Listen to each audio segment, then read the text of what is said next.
Hi everyone, thanks for taking the time to connect. I was just enjoying a walk. It's a little brisky, but nevertheless refreshing, and I just wanted to take a stop and share this beautiful scenery with you as I shared today on resistance and how becoming aware of it and responding to it with self-compassion can really help alleviate stress, unnecessary suffering that we kind of compound in our lives. And one definition of resistance is not accepting reality as it is, or the experiences that you're experiencing as it is. And Freud talked a lot about defense mechanisms, whether it be denial or projection.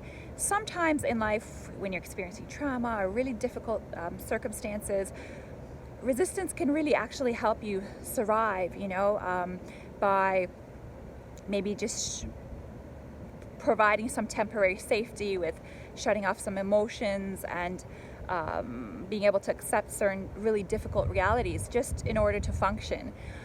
Of course, in the long term, that's unhealthy, and it only adds additional struggles and suffering. And so one of the things that really can help in becoming aware of the things that we are trying to resist, that we're resisting, is becoming mindful of our experiences, our emotions, our thoughts that we're experiencing.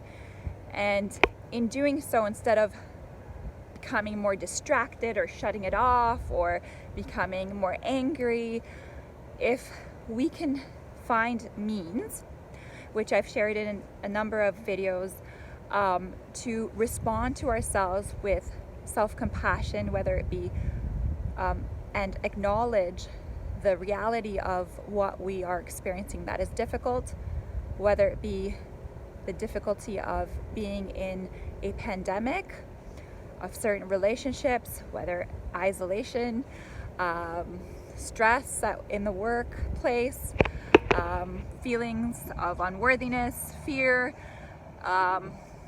whatever those are, and really by recognizing that these are common experiences and it's not my fault in that I am experiencing these, by connecting to common humanity, that it is part of human nature, makes it less alienating.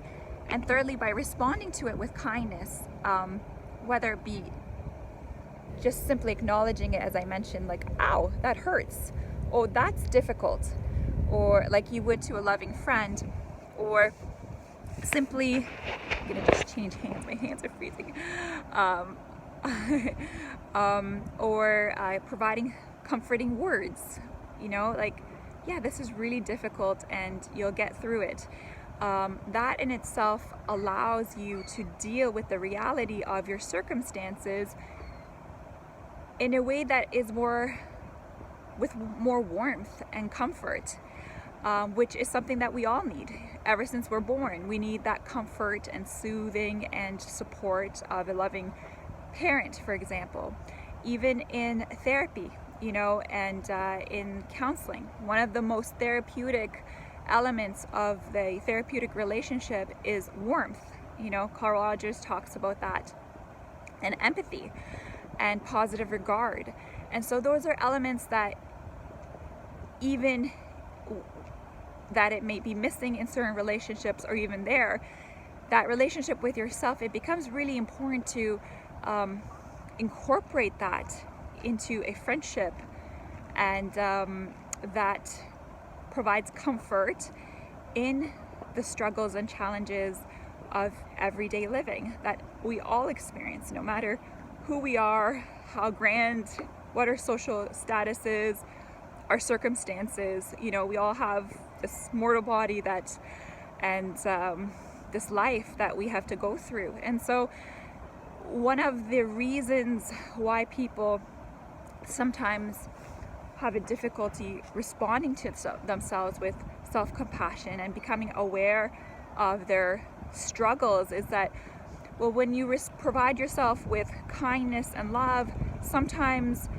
you become aware of the void and the lack of it within you, or the vastness of the struggles and the suffering that you have gone through. And so that could be frightening. And yet, if we don't become aware of our present experiences and our emotions and our thoughts and our external circumstances and process it in a way, if we don't become mindful of it, we cannot necessarily heal from it either, you know, and grow or flourish through it. So, you know, in accepting things as they are, it doesn't necessarily mean that that it's not going to change and so this is how it is for the rest of my life. It's just, on the contrary, becoming aware of how things are, and that acceptance and that response with kindness to yourself starts to really open up and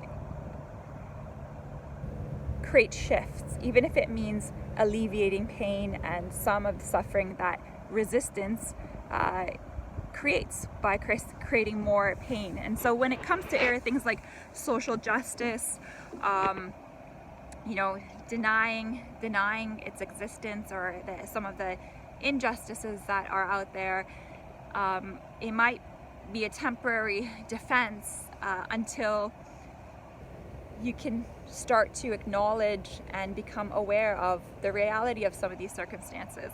And that is a larger scale in terms of our perception of society and such. But in terms of just practical means and creating shifts within ourselves, I just want to acknowledge that I understand this pandemic is very difficult for many of us, and I ask and I wish that you may be safe. I wish that you may be protected, and that you may find strength and hope in all the challenges that you're experiencing today. Lots of love to you, and stay encouraged. Silver lining is here, and it'll continue to grow as you allow it within yourself. All right, until our next talk, it's been a pleasure to share this mindfulness self-compassion teaching.